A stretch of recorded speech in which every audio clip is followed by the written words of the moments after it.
Hello friends, welcome to study with Meera sir classes. Friends, हम लोग आधुनिक इतिहास पढ़ रहे थे और उसी क्रम में कुछ हमारा मैटर पिछली क्लास में थोड़ा नेट की वजह प्रॉब्लम की वजह से कुछ मैटर रह गया था, तो उसको पहले हम लोग कंप्लीट करेंगे। और आधुनिक इतिहास में हम लोग पढ़ रहे थे भारत में ब्रिटिश साम्राज्य की स्थापना, तो उसमें कुछ पॉइंट्स बचे हैं, उनको क्लियर करते हैं पहले। तो जहाँ तक मैंने पढ़ाया था कि आंग्ल मैसूर युद्ध हुआ, आंग्ल कर्नाटका युद्ध हुआ, इसी तरह अंग्रेजों ने धीरे धीरे करके अपना साम्राज्य का विस्तार किया, जैसे मैसूर पर कब्जा किया।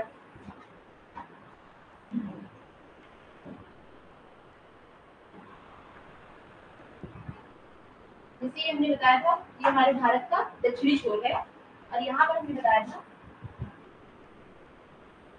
ये महाराष्ट्र यानी कर्नाटका, और इधर त्रिपुरा कर्नाटका था, और इधर जो है निजाम का शासन था। यहाँ पे निजाम थे, और कर्नाटका का मतलब मैसूर को ही कर्नाटक बोलते हैं। तो जो मैसूर का ऊपरी भाग था, ये यहाँ पर मराठाओं का शासन था, और ये जो निचला भाग था, यहाँ पर हैदर अली था। ये मैंने आपको पिछली क्लास में बताया था। तो जो कि द्वितीय मैसूर युद्ध हुआ, उसमें हैदर अली की मृत्यु हो जाती है। मैंने आप लोगों को बताया था कि 4 होते हैं, आंग्ल मैसूर युद्ध, आंग्ल कर्नाटका युद्ध। तो चौथा जो मैसूर युद्ध हुआ, उसमें इसके बेटे टीपू सुल्तान, उसकी मृत्यु हो जाती है। तो जब दोनों की मृत्यु हो जाती है, तो अंग्रेजों ने इस भाग पर अपना पूरी तरह से स्थायित्व बना लिया। इसके बाद ये क्या करते हैं, निजाम के पर आते हैं कि हाँ, इन्हें किसी तरह से पूरा हड़पना था। फिर निजाम को इन्होंने लालच वालच देके कि हाँ, तुम्हें इतने पैसे देंगे या साम्राज्य पूरा। यहाँ पहले हैदर अली को हराने में निजाम ने मदद की, तो लालच दिया। फिर इसने मतलब अंग्रेजों ने इनको भी अपने कब्जे में, घेरे में ले लिया, अपनी बातों में रिझाकर इसके भी साम्राज्य पर कर लिया। अब आता है मराठा। मराठाओं का ऊपर जो कर्नाटक का भाग था, मराठाओं का भाग इनको लेना था। तो इस क्रम में मराठा जो है काफी शक्तिशाली थे, तो इसलिए इसके बाद आंग्ल मैसूर युद्ध के बाद आंग्ल मराठा युद्ध होते हैं, यानी अंग्रेजों और मराठाओं के बीच में युद्ध होते हैं। तो जो है 3 आंग्ल मराठा युद्ध होते हैं।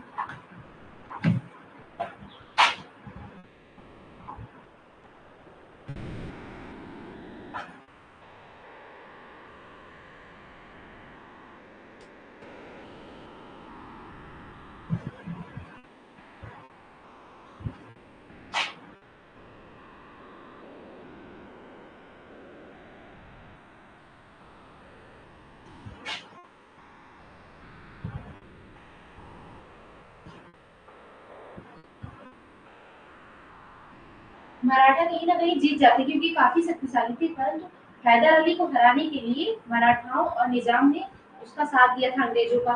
इसलिए ये काफी कमजोर हो गए थे, क्योंकि जब इन्होंने कहा कि हम तुम्हें आधा राज्य दे देंगे हैदर अली का जीतने के बाद, तुम्हें पूरे राज्य पर, इधर निजाम को लालच दिया, उधर इन्होंने मराठाओं को लालच दिया। परंतु जीतने के बाद इन लोगों को बल्कि जान गए कि इनमें एकता नहीं है, और यही सबसे बड़ी वजह थी कि एकता नहीं थी, और इन लोगों ने मराठाओं पर भी राज किया। 3 आंग्ल मराठा युद्ध में।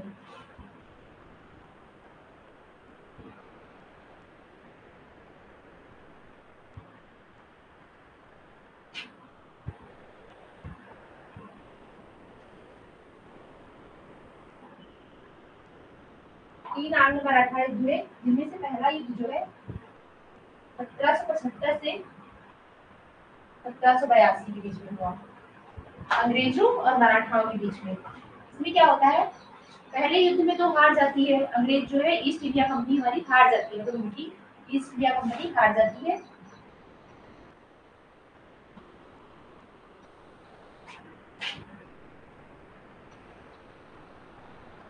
इसके बाद दूसरा युद्ध जो है 1803 से 1806 तक चला। दूसरे युद्ध में ईस्ट इंडिया कंपनी जीत गई।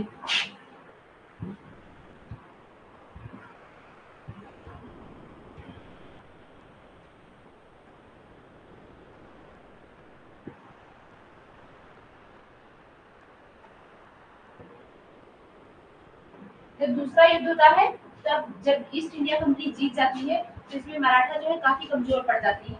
फिर ईस्ट इंडिया कंपनी इन्हें पूरी तरह से मतलब गिराने के लिए तीसरी बार फिर इन पे आक्रमण कर देती है 1817 में।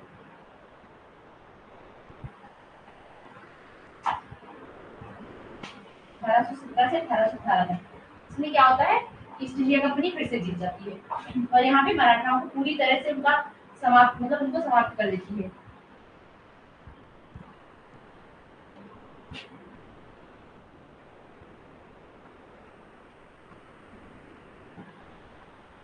टीआईसी क्या करती थी, यानी ईस्ट इंडिया कंपनी क्या करती थी, इसने एक एक करके सबको तोड़ा, यानी पहले मैसूर पर आक्रमण किया, फिर कर्नाटक पर, ऐसे आगे चल के ही अवध पर, अवध पर करेंगे, फिर सिंध को अपने कब्जे में लेंगे, यानी एक एक पर करके एक एक राजा को हराते, क्योंकि एकता थी नहीं, सब एक दूसरे के विरुद्ध थे कि इनका राज्य हम हड़प ले, उनका राज्य हम हड़प ले, इस चक्कर में थे।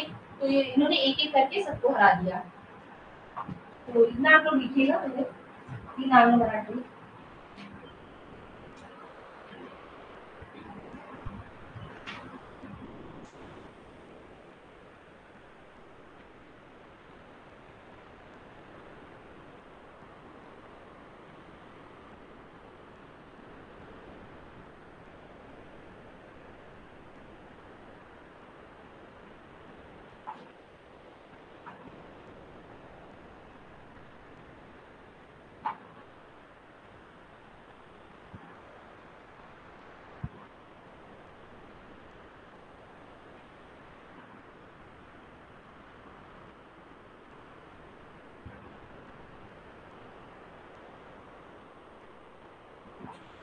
इसके बाद जो है अंग्रेज जो है सिंध की तरफ बढ़ते ही, उनका नेक्स्ट टारगेट था सिंध, सिंध पर उनका इनको विजय करना था।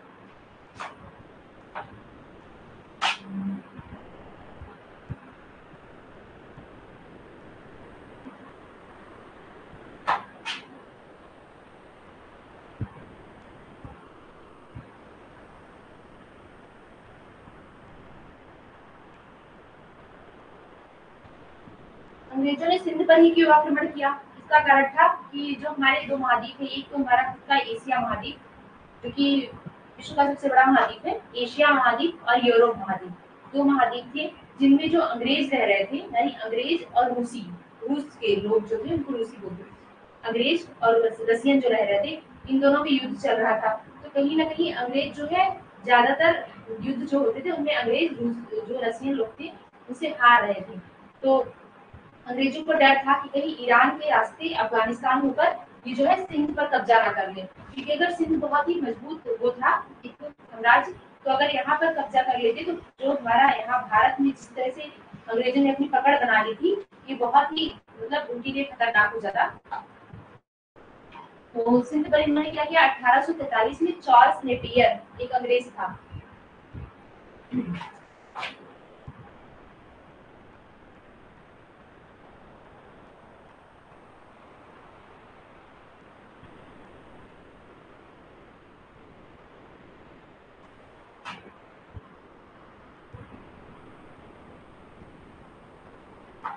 50 नेपियर की मदद से इन्होंने सिंध पर विजय प्राप्त की। उसका कारण क्या था सिंध पर आक्रमण का,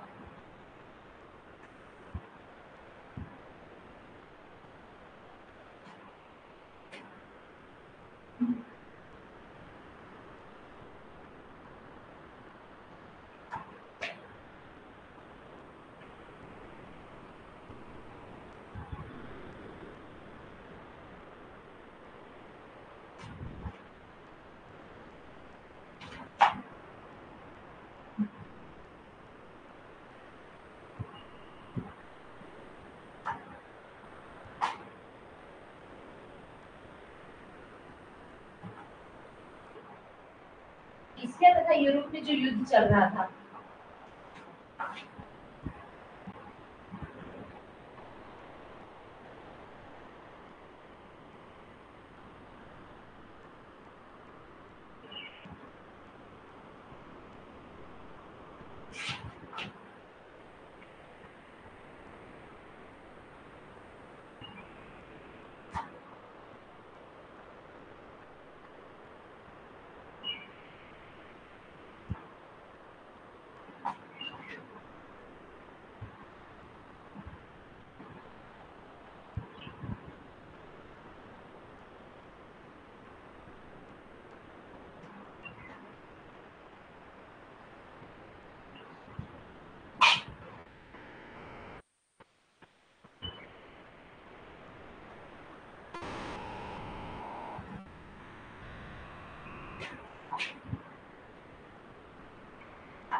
ये जो है अंग्रेजों को सबसे बड़ा डर था कि ईरान से होते हुए अफगानिस्तान से होकर सिंध पर विजय न प्राप्त कर ले। जो रशियन लोग थे, सिंध जो है अफगानिस्तान और पाकिस्तान में मतलब मिलता हुआ उसके बॉर्डर पर स्थित है।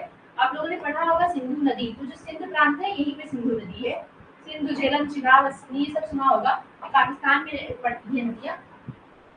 तो ये उसी स्थान का नाम है सिंधु। उसी पर विजय प्राप्त करने के लिए अंग्रेजों ने सिंध पर जो है 1843 में चार्ल्स नेपियर की मदद से आक्रमण कर दिया। देखिएगा,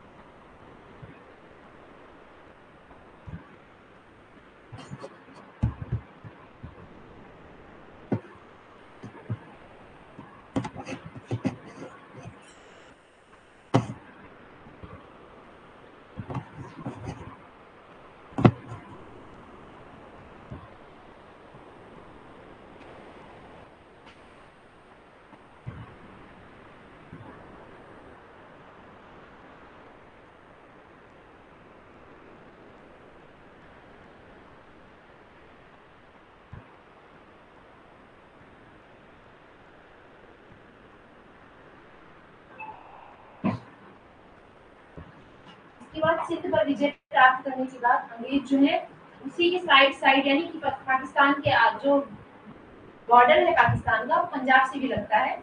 तो क्या कहेंगे, इसके बाद इन्होंने सिंध पर विजय प्राप्त करने के बाद पंजाब पर आक्रमण किया। इस सीक्वेंस में कर रहे थे, ऐसा नहीं है कि उधर पंजाब पर किया और इधर केरल में कर दिया सीधे।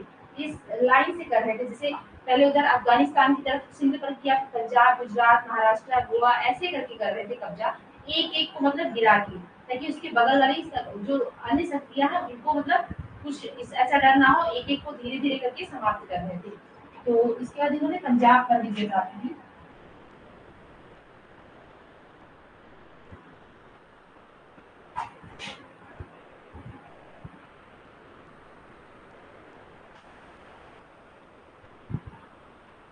जब इन्होंने पंजाब पर विजय प्राप्त की, इसका कारण ये भी एक था, पंजाब की राजा थी महाराजा रणजीत सिंह।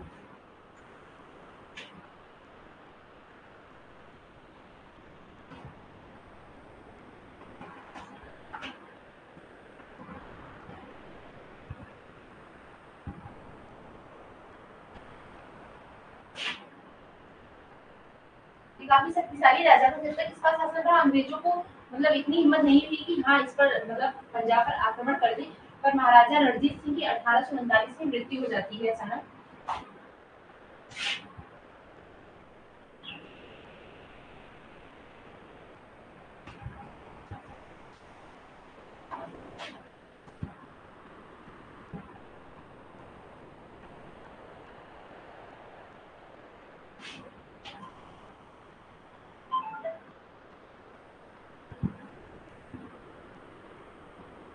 अब इनकी मृत्यु होने से क्या हुआ कि वहां का पूरा शासन जो था डोल गया, यानी अस्थिरता आ गई पंजाब में जो था।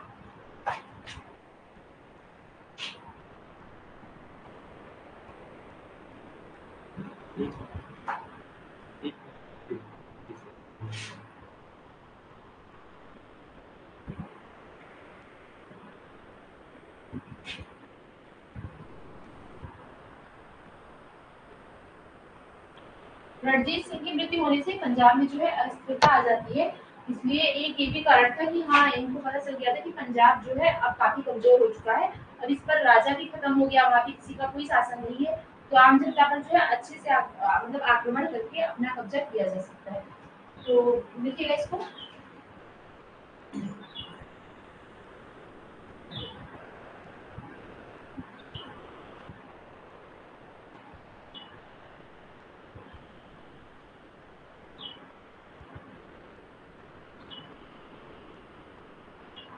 पंजाब में आप लोग को पता होगा कि सिख लोग ज्यादा रहते हैं। तो इस जो पंजाब पर विजय प्राप्त की, इसमें आंग्ल सिख युद्ध होते हैं। इस युद्ध को अन्य नाम से जो है जाना जाता है, आंग्ल सिख युद्ध। तो दो आंग्ल सिख युद्ध होते हैं।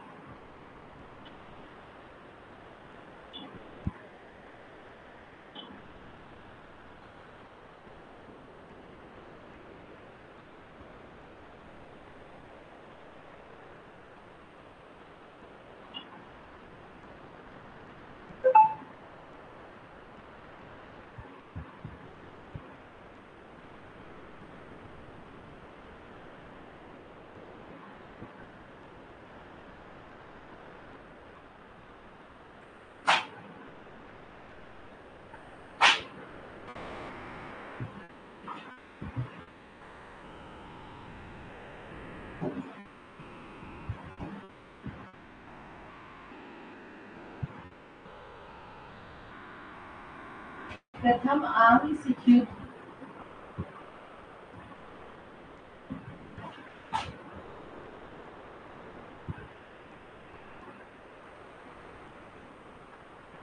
प्रथम आंग्ल सिख युद्ध जो है 1845-46 में होता है।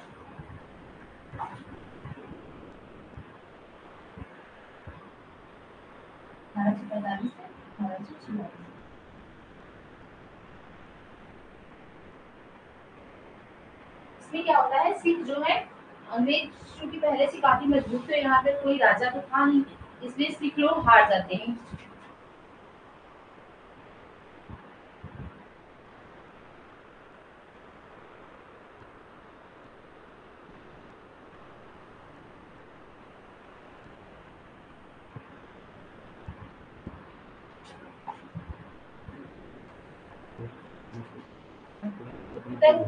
हम आगे जो है सिख हार जाते हैं। अभी ये हार जाते हैं। इसके बाद लाहौर की संधि होती है, जिससे आप लोगों ने पहले की वीडियोस में पढ़ा है कि हर एक युद्ध जो है किसी ना किसी संधि पर समाप्त होता था, और जिसमें अंग्रेज जो है हार रहे, मतलब जीत रहे होते थे, उसमें कुछ न संधि में अक्सर जितनी भी संधियां हुई है, हम लोगों ने जो पिछली क्लासेस में पढ़ा है, उसमें क्या संधियों में अंग्रेजों का बेनिफिट है। कहीं ये शासन कर दिया कि जितनी जितनी राजस्व वसूली होगी, 80% जो है हमारा होगा, यानी अंग्रेजों का होगा, और 20% जो है वो राजा का होगा। ऐसी संधियां कर ली, और धीरे धीरे करके वो 20% भी उनसे छीन लेते थे। तो इस युद्ध में क्या था कि लाहौर जो था, लाहौर रेजिडेंट जो था, तो मतलब पंजाब के जितने भी जो विभागीय मामले हैं, यानी कानून हो या न्याय हो या जो भी जितने भी विभागीय मामले हैं, सभी मामले जो है लाहौर रेजिडेंट जो है वहाँ पे था न्यायालय, तो वहाँ पर लाहौर रेजिडेंट के पास जाएंगे, ये इनका मेन वो था। तो इसके बाद लाहौर की संधि होती है इसी पर।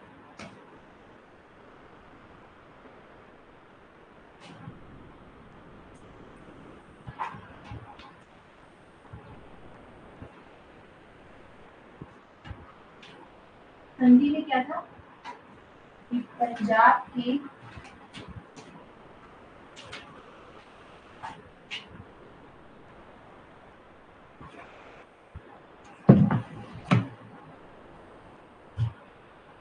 सभी विभागीय मामले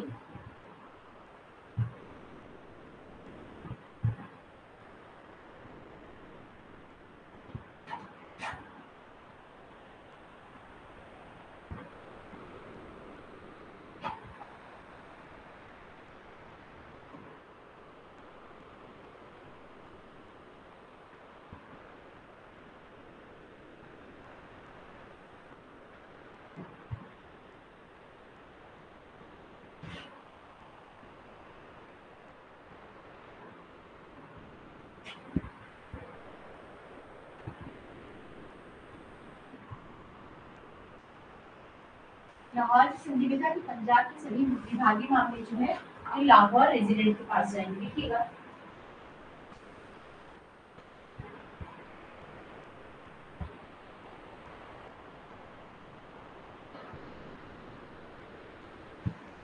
लाहौर में जो रेजिडेंट था, रेजिडेंट किसे कहते हैं, जो ब्रिटिशर्स जो थे, यानी अंग्रेज जो थे, उनका जो ऑफिस था वही, यानी ये कहीं ना कहीं जितने पंजाब की मांग में है, सभी का फैसला जो है अंग्रेज ही लेंगे। फिर से अपना फायदा करा दिया, यानी अंग्रेज यहाँ भी पर भी अंग्रेज अंग्रेज कह सकते हैं, लाहौर रेजिडेंट यानी अंग्रेज रेजिडेंट कह सकते हैं। लाहौर स्थित अंग्रेज रेजिडेंट या ब्रिटिश रेजिडेंट को दिए जाएंगे,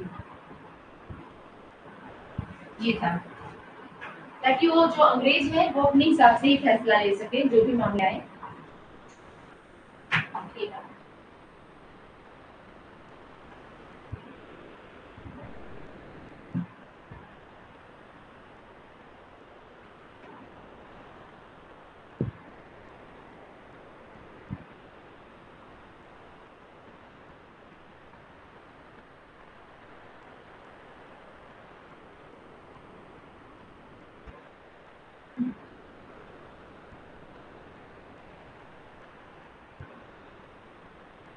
इसमें अंग्रेज हार जाते हैं, क्योंकि मैंने आपको बताया कि लगातार युद्ध होते थे, यानी प्रथम आंग्ल मैसूर युद्ध, द्वितीय आंग्ल मैसूर युद्ध, तृतीय आंग्ल मैसूर युद्ध, ऐसे प्रथम मराठा युद्ध, द्वितीय मराठा युद्ध, ऐसे ये क्या करते थे, इनका एक क्रम था कि पहले युद्ध में थोड़ा कमजोर किए, दूसरे युद्ध में थोड़ा कमजोर किए, यानी जब तक उस वहां से पूरा भारतीयों का अस्तित्व समाप्त नहीं कर देते थे, तब तक ये युद्ध करते रहते थे, यानी पूरा अपना शासन जब तक नहीं कर लेते थे। तो इसके बाद इन्होंने फिर से 1848 में द्वितीय आंग्ल सिख युद्ध होता है, यानी अंग्रेजों और सिखों के बीच में, यानी पंजाब और अंग्रेजों के बीच में फिर से युद्ध होता है। तो इसको लिख चुके होंगे आप लोग, लिखिए।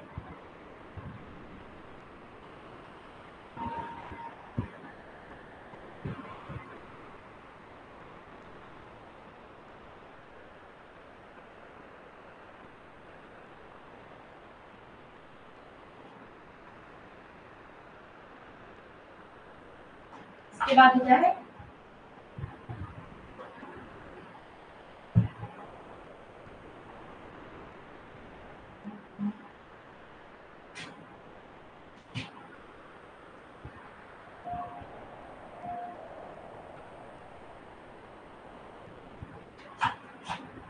द्वितीय आंग्ल सिख युद्ध 1848 में।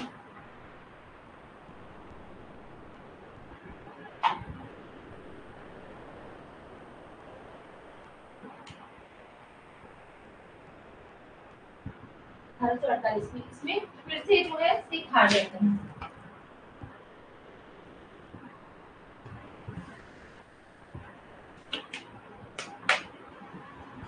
और अंग्रेजों ने पंजाब पर पूरी तरह से अपना कब्जा कर लिया।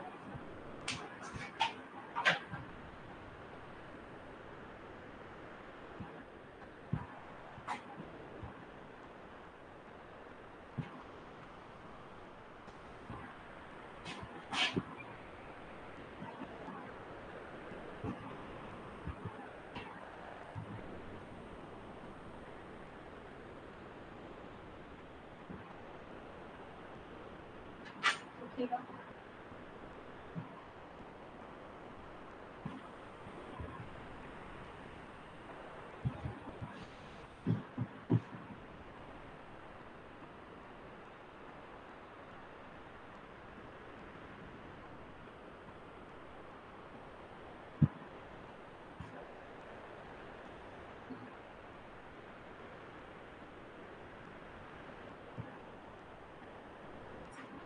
इसी तरह महाराष्ट्र पर आक्रमण करने के बाद, यानी मराठाओं को हराने के बाद, इन्होंने सिंध लोगों को यहाँ हराया।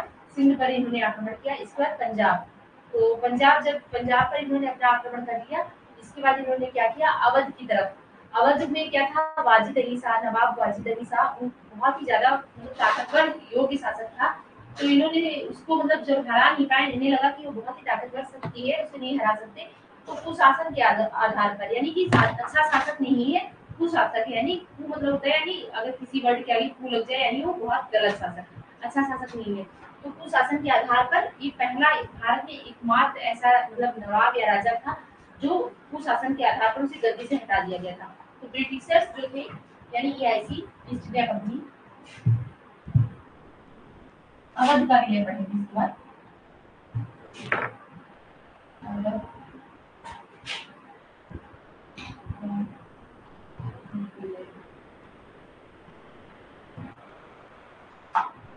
या अवध तो विजय, अवध का विजय।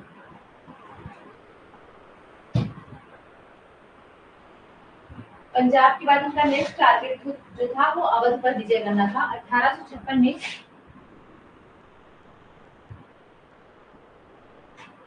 अवध के नवाब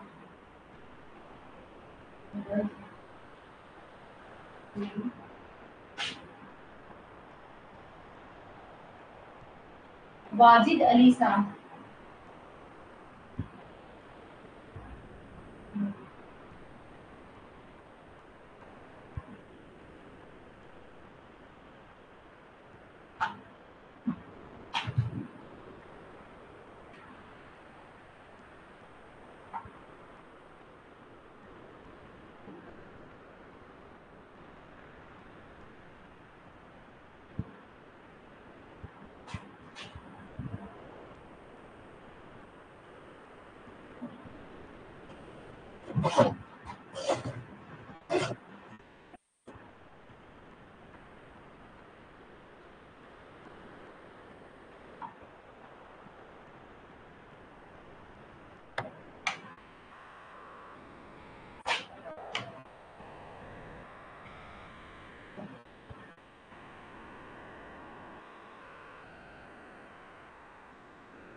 भारत का एकमात्र ऐसा राजा था जिस पर ये आरोप लगाया गया था और उसे उससे मतलब उससे उसका राज्य ही छीन लिया गया।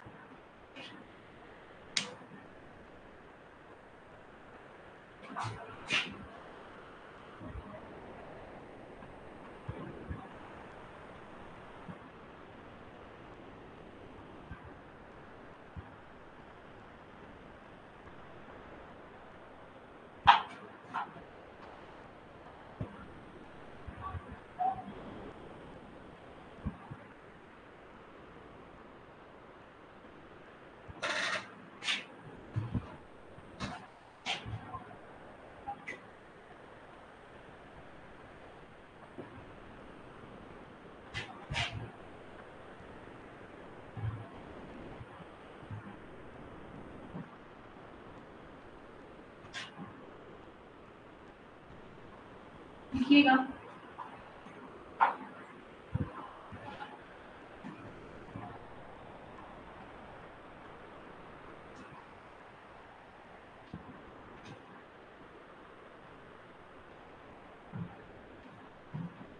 नवाब वाजिद अली शाह जो है उन पर जो है कुशासन का आरोप लगाकर इनसे ब्रिटिश साम्राज्य यानी ईआईसी जो ईस्ट इंडिया कंपनी थी उसने इसको गद्दी से तो हटाया नहीं, क्योंकि इसका कोई वंशज नहीं था, इसका कोई वारिस नहीं था, तो कुशासन का आरोप लगाकर जो है अपना खुद इस पे बैठना चाहता था गद्दी पर। तो ईस्ट इंडिया कंपनी जो है गद्दी पर बैठ गई, यानी अवध पर भी कब्जा कर दिया पंजाब के बाद।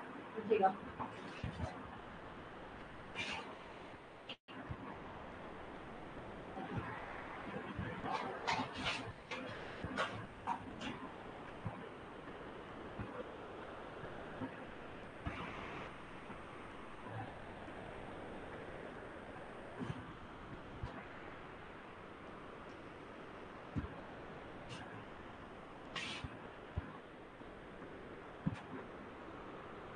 फ्रेंड्स, तो ये टॉपिक हमारा कंप्लीट होता है। इसके आगे हम लोग अभी पढ़ेंगे, मतलब जो चूंकि हमने आधुनिक भारत के इतिहास में यहाँ तक पढ़ा, लेकिन इससे जो हमने जो भी पढ़ा है इसमें सबसे ज्यादा इम्पोर्टेंट पूछते हैं गवर्नर, गवर्नर जनरल, वाइसराय। यानी जब ये संधि हुई तो इस समय गवर्नर जनरल कौन था, ये संधि हुई तो इस समय गवर्नर जनरल कौन था। तो जैसे मैंने आप लोगों को बताया था प्रिंटिंग प्रेस भारत में लाई गई, और जो है बहुत सारे मसाले मिर्ची ऐसे पूछते, रेलगाड़ी, ये सब जो है ब्रिटिशर्स की देन है, यानी एआईसी ईस्ट इंडिया कंपनी की देन है। तो ये सब बहुत ज्यादा क्वेश्चंस पूछे जाते हैं। तो ये टॉपिक हमारा कंप्लीट हो गया है, उम्मीद है आप लोग लिख चुके होंगे। अब इस टॉपिक के ऑब्जेक्टिव जो है, ऑब्जेक्टिव क्वेश्चंस जो है वो मैं नेक्स्ट क्लास में आप लोगों को कराऊंगी। अभी हम पढ़ते हैं गवर्नर, गवर्नर जनरल तथा वाइसराय। गवर्नर जो थे पहले, जो कि गवर्नर के पद मतलब गवर्नर का जो पद था उसे गवर्नर के नाम से जाना गया, फिर गवर्नर जनरल के नाम से जाना गया, फिर वाइसराय के नाम से जाना गया। 1858 की चार्टर एक्ट, 1813 में चार्टर एक्ट, मतलब जो भी चार्टर एक्ट आए किसके थ्रू क्या जाना गया है, जो भारत शासन अधिनियम जितने आए ये सब हम आपको एक एक करके बताएंगे। तो अभी गवर्नर, गवर्नर जनरल, वाइसराय पढ़ते हैं।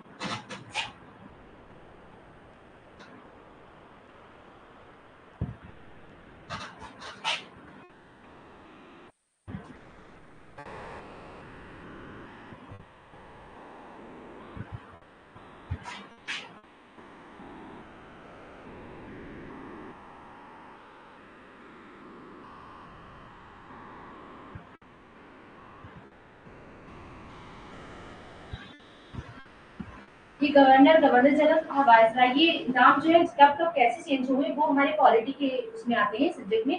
तो पॉलिटी वाले सर आपको पढ़ाएंगे, प्लस मैं आपको बता दूंगी कुछ इंपॉर्टेंट चार्टर एक्ट, जैसे चार्टर एक्ट 1813, 1833, इसके बाद 1858 में जो भारत शासन अधिनियम आया, जिससे हमारे यहाँ गवर्नर जनरल को गवर्नर मतलब गवर्नर को गवर्नर जनरल के नाम से जाना गया। इसके बाद फिर एक मतलब ऐसे एक एक करके जो भी आए मैं आपको शॉर्ट में अलग से क्लास दे दूंगी। अभी हम लोग ये पढ़ रहे हैं। तो गवर्नर, गवर्नर जनरल तथा वाइसराय, आप लोग टॉपिक डाल दीजिएगा।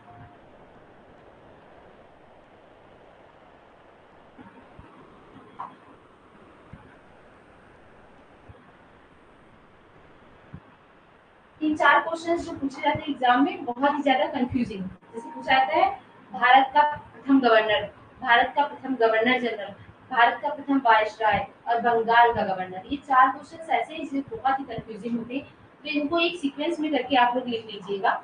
सबसे पहले हम लिखेंगे भारत का गवर्नर, बंगाल का गवर्नर लिखेंगे। तो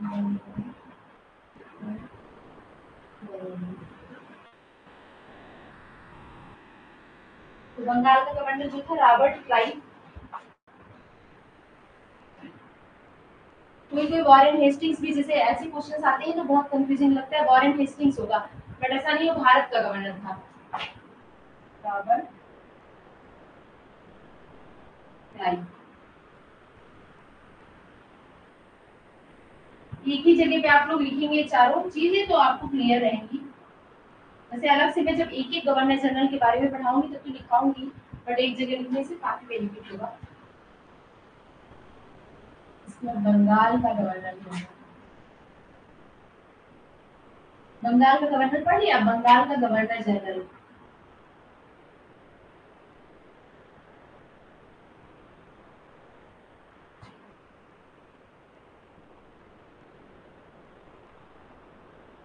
वॉरेन हेस्टिंग्स।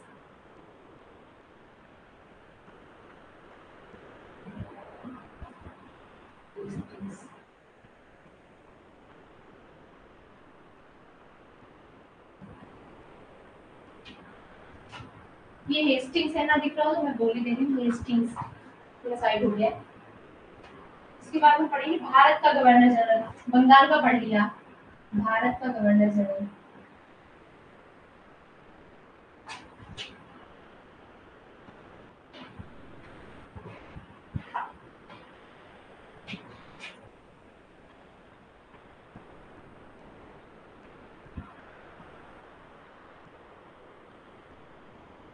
ये जो है भारत का प्रथम गवर्नर जनरल पूछते हैं तो ये विलियम बेंटिक था, लॉर्ड विलियम बेंटिक।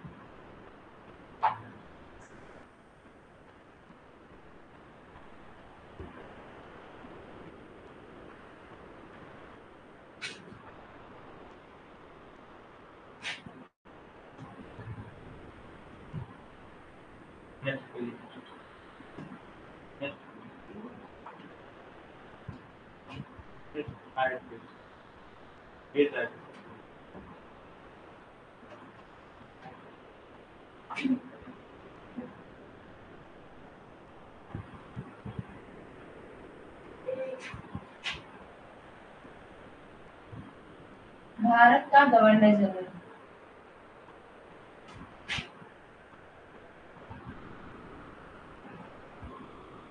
भारत का गवर्नर जनरल मैंने आप लोगों को बताया विलियम बेंटिक था।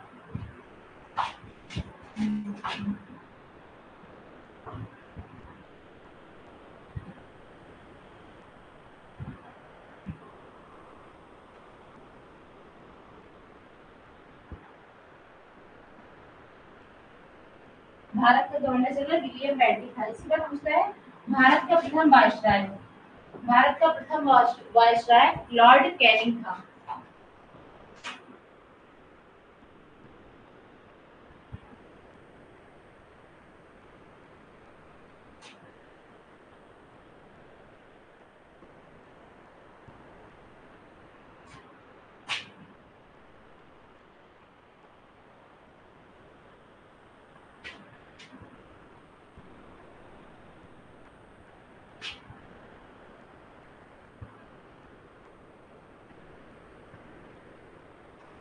Lord Canning.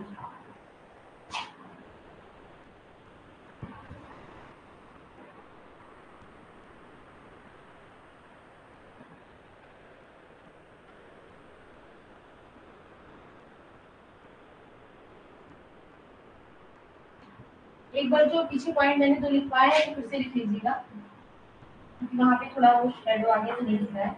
बंगाल का गवर्नर, एक ही जगह पे पॉइंट लिखिएगा, बंगाल का गवर्नर।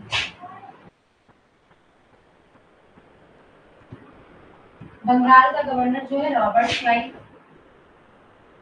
Robert Clive. इसके बाद हमने बताया था बंगाल का गवर्नर जनरल वो था वॉरेन हेस्टिंग्स।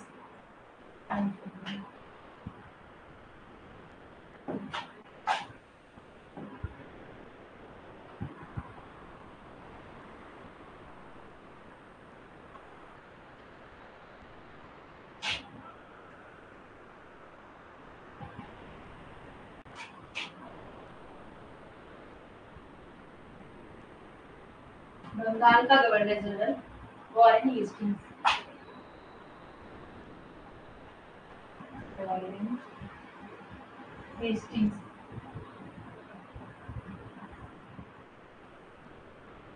नोट कर लीजिएगा आप लोग।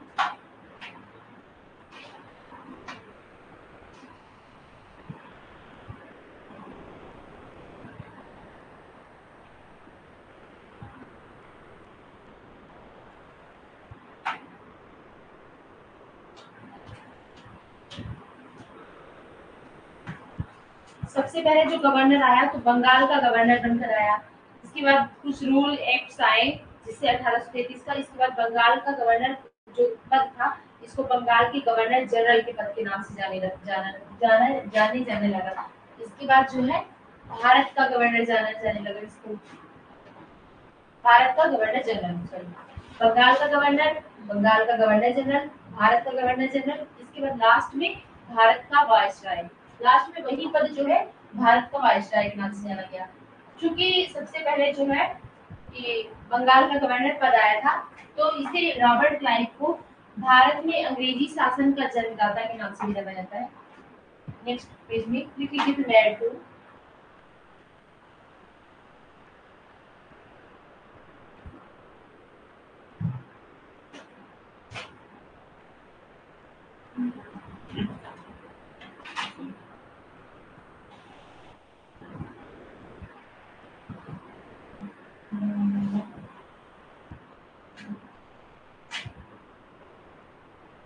सबसे पहले यही पद आया बंगाल का गवर्नर, तो कौन था? Robert Clive.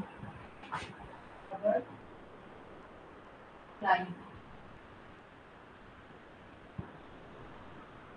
क्योंकि पहला गवर्नर बनकर आया तो इसने गवर्नर पद के एक हिसाब से कह सकते शुरुआत की। भारत में गवर्नर बनकर आया तो इसे रॉबर्ट क्लाइव जो है इसको भारत में अंग्रेजी शासन का जन्मदाता कहा जाता है।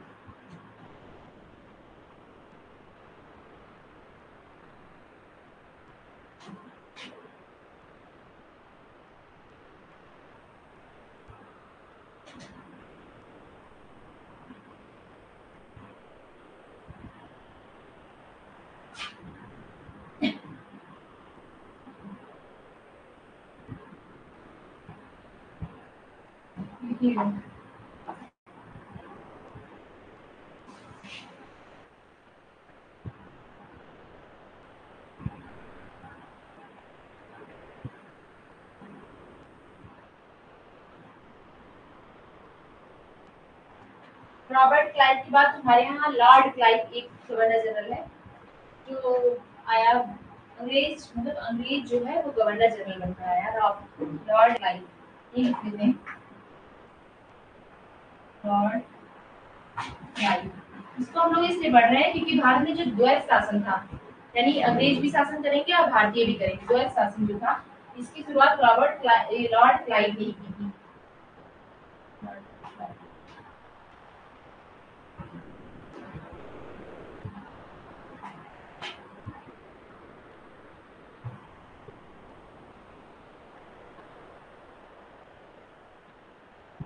सर पेपर्स में क्वेश्चन पूछते हैं कि द्वैत शासन को लाने वाला भारत में कौन था, तो लॉर्ड क्लाइव था।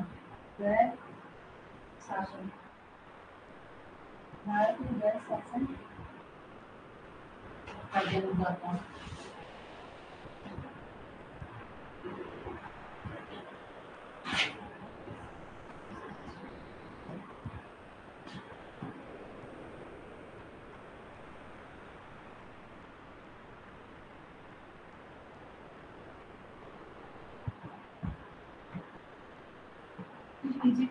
द्वैत शासन क्या है?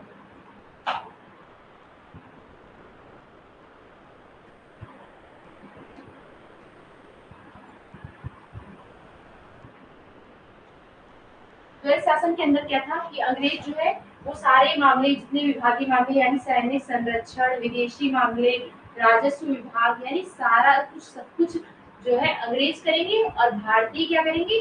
भारतीय राजा जो है सिर्फ गद्दी पर बैठा रहेगा पुतले की तरह, यानी वो सिर्फ बैठा रहेगा। जितने काम काज जो भी राजस्व कर आएगा, जो भी कृषि कर या जितने भी कर होते थे वो सब अंग्रेज लेंगे। सिर्फ नाम के लिए भारतीय जो नवाब या भारतीय राजा जो थे उनको सिर्फ नाम के लिए बिठाया गया था गद्दी पर।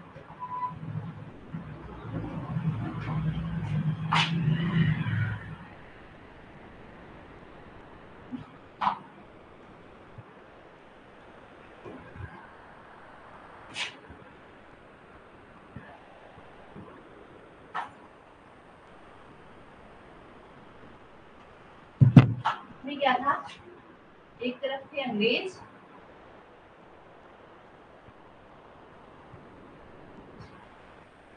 और दूसरी तरफ क्या था, भारतीय राजा।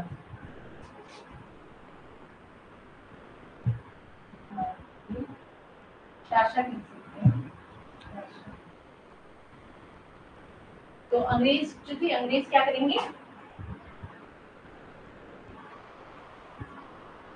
अंग्रेज जो है सैनिक मामले,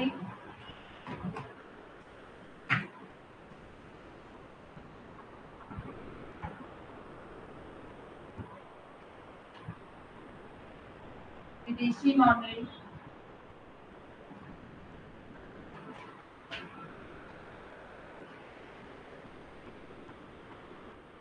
और राज्य के जितने भी मामले थे, या कह सकते हैं राजस्व।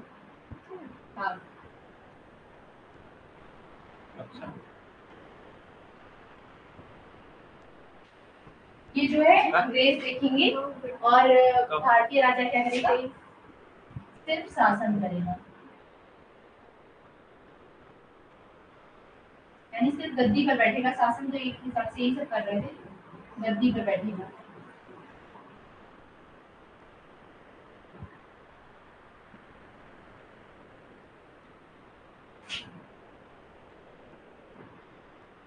ठीक है।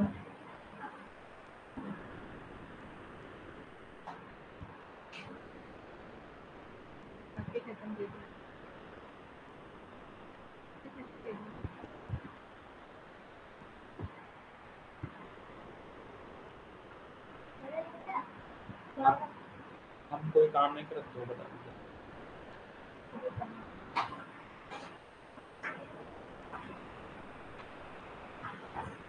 ठीक है फ्रेंड्स, तो आप लोग ये देखिएगा, इसके बाद जो मैंने पढ़ाया है उसको आप लोग रिवीजन कंटिन्यू करते रहिए, क्योंकि जो मैं ऑब्जेक्टिव क्वेश्चंस लेके आऊंगी वो इन्हीं जो टॉपिक में पढ़ा रही हूँ इन्हीं में से होंगे। तो आप लोग उसके जरिए अपना आकलन कर सकते हैं कि कितना आप लोगों ने रिवीजन किया है। सिर्फ पढ़ने से कुछ नहीं हुआ, रिवीजन करना बहुत इंपॉर्टेंट है।